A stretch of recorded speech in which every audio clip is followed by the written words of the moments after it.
I was having a conversation with a friend the other day where we were discussing why the world is so effed up. And whilst I sort of reject the premise of that question, because even though there is a lot of problems in our world, at a more sort of deeper spiritual level, there's nothing actually wrong.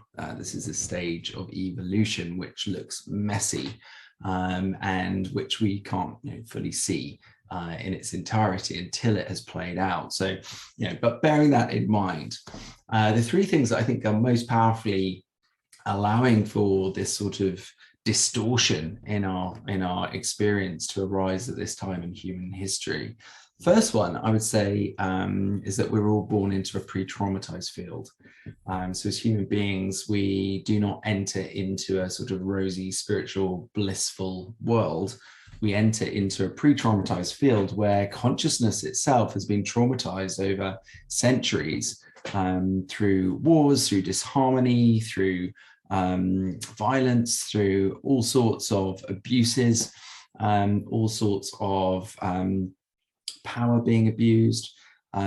We come into this world and it is already in a bit of a state. So when you place a new human being into a field that's already pre-traumatized, it's very difficult for that human being to emerge in pure clarity, harmony, bliss, joy, love, and a high level of emotional intelligence, because they have to wade through all of those energies.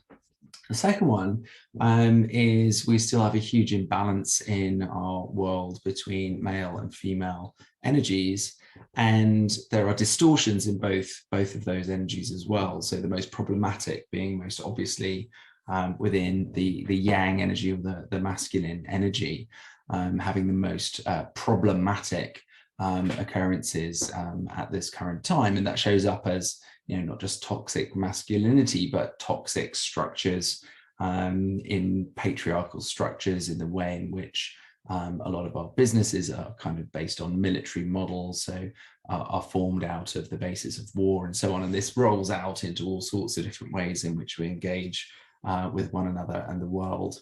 And so, there's a lot of work to do there in terms of healing the masculine and allowing the feminine to come forward in a way that is strong, healthy, wise, and makes room for the new masculine to come forward.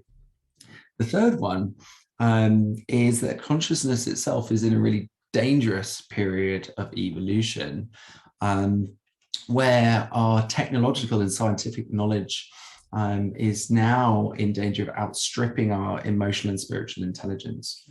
And so if we use more and more powerful technologies without upgrading our consciousness and our ability to feed in higher purpose values, a sense of doing things well for the good of all, into the way in which we're working with these new technologies and these new sciences, then it's a really rocky road for us, which is why, in my opinion, it feels like a bit of a knife-edge situation for humanity at this time as to whether we're going to actually break through and to be able to use these technologies in a way which will allow us to survive through the climate emergency, the pandemic, all of these political upheavals that are happening in our world.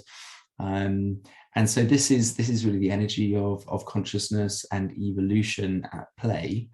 And that is why, in my view, the world is so effed up. But I'd be really interested to hear from you as to whether you agree with those reasons, or if you have your own.